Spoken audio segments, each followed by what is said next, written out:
What's up everyone, my name is Joe and welcome to Film Focused.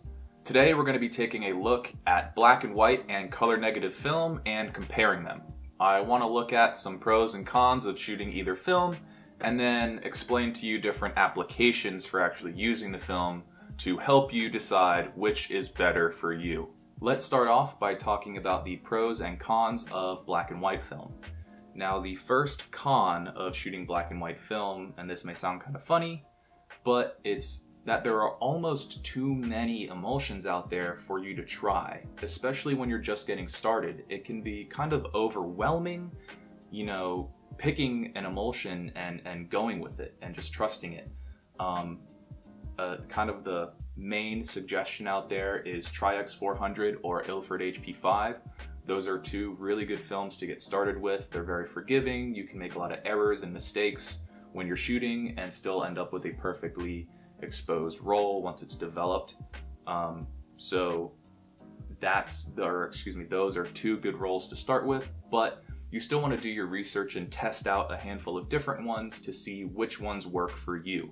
Don't go broke trying to try all of them, but just test out a handful and see what works for you. On to the next con, which would be developing multiple rolls of film at the same time. Just because this is the way black and white chemistry works, the only way for you to be able to develop multiple rolls is if they are the same film stock and if they are exposed similarly. So you can't take 5 rolls of Tri-X400 that are exposed 5 different ways and develop them at the same time. They all have to be exposed either at box speed, or they all have to be exposed at 800, something along those lines. If you have 3 rolls that are exposed at 400 and then 3 rolls that are exposed at 800, you can do all of the ones that are exposed at 800 at the same time, and likewise the ones that are all exposed at 400 at the same time, but just not together. And similarly, you can't do T-Max 400 with a roll of Tri-X 400. They might be the same film speed, but they react differently to the developer, so you can't do them at the same time. Really, that's one of the only cons of black and white film. So now on to the pros.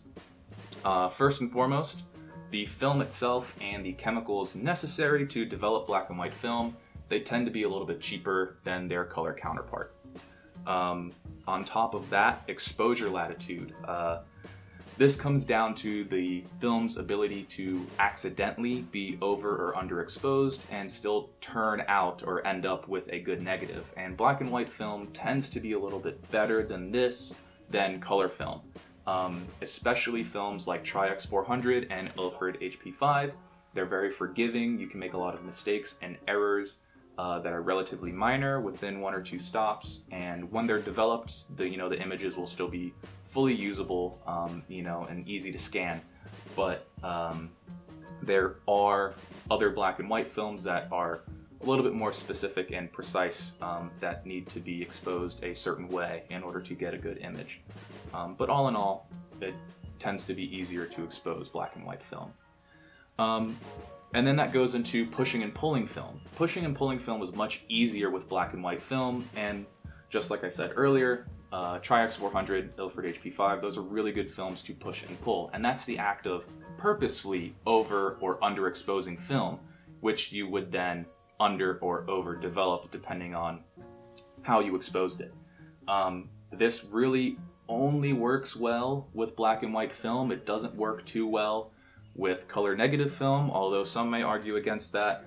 I haven't seen too many good examples of color negative film being pushed or pulled though. So, that's a really big advantage with black and white film because you can shoot outside in direct sunlight, you can shoot sports and action, you can do low light portraits, and you can shoot inside, interiors at relatively low light, all with black and white film, all with the same film stock like Tri-X400 or Ilford HP5.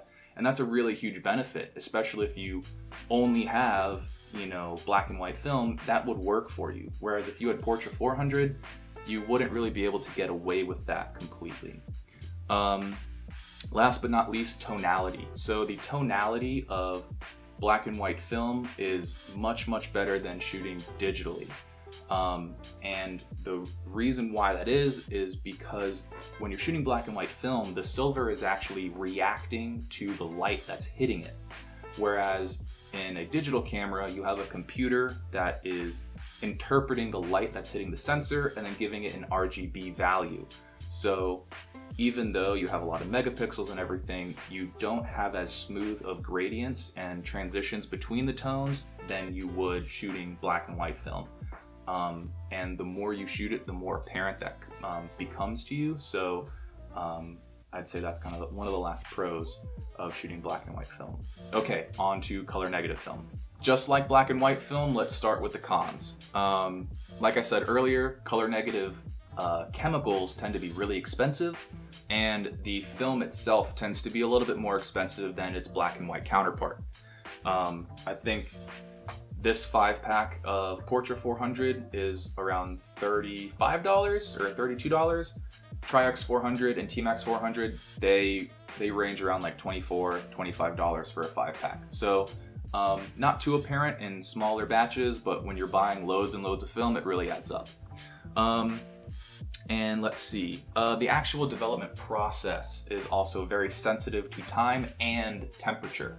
So even if you develop your film at the right time, if the temperature of the chemicals is off, the colors are going to be all wonky, the shadows might be muddy and all, you know, crappy. So the development process is definitely more sensitive when you're doing color negative film. On to the pros. They tend to be more versatile when you're in post-production, when you're shooting color negative film. Let's say you shoot something in color and then you think to yourself, man, I really wish I would have shot this in black and white. You can always convert color negative film to black and white. I wouldn't recommend it, and I wouldn't just bank on that rather than shooting black and white film, because there are differences between shooting black and white film and then just converting color negative film to black and white in post-production. But you can do that if you run into, you know, a kink. Exposing exposing color negative film is very, very easy. When in doubt, overexpose. Films like Portra 400 and Fuji Pro 400H, there have been tons of tests that have been posted online where people overexpose both films by 4, 5, 6 stops and the film still looks fine. So whenever you're unsure about an exposure, just overexpose by a stop or expose for the shadows. If the shadows are properly exposed, then the highlights and the whites that are in the image will definitely be exposed properly. And then another, you know, really good thing about color negative film, which is opposite of black and white film, any color negative film at any speed and any brand can all be developed at the same time. So I could develop a roll of Portra 160, Portra 400, Fuji Pro 400H, you know, all of those all at the same time, regardless of how they're exposed. That's a really awesome benefit of color negative film, even though the actual development process is a little bit more tedious, expensive, and time consuming. All right, now that we've gone over the pros and cons of shooting black and white or color film, which is better and which should you be shooting? In all honesty, it all comes down to personal preference. If you want to shoot color, shoot color. And if you want to shoot black and white, shoot black and white. There's nothing wrong with that. Now, the general rule of thumb is during the colorful seasons of spring, summer, and fall, people tend to shoot color film. That's because the colors are pretty and it kind of beckons to be shot on color film. And then the colder months or the winter months, a lot of people like to shoot black and white film. The cold starkness of black and white film kind of lends itself to that season. But that doesn't mean you can shoot either in the opposite season, you know. I've been shooting color film all winter long and it's actually been a lot of fun.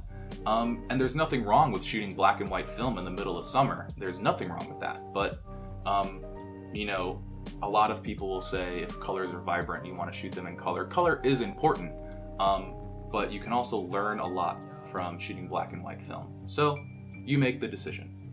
I will say, however, if you're just learning or getting started in film photography, Or if you really want to just get better and improve your skills, I would highly recommend shooting black and white.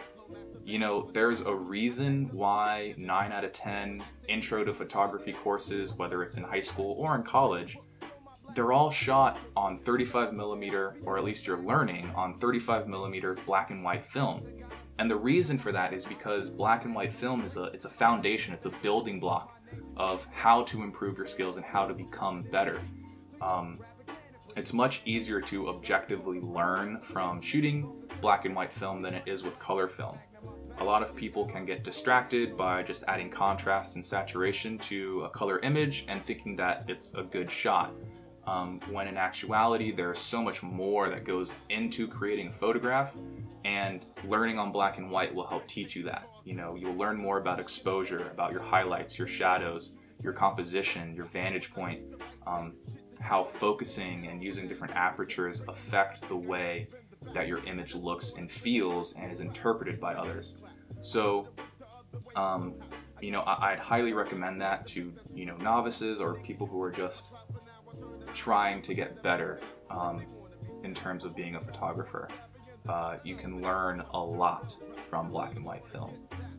So with that being said, that's pretty much all I really wanted to go over today. I hope you guys enjoyed the video and I hope you learned something.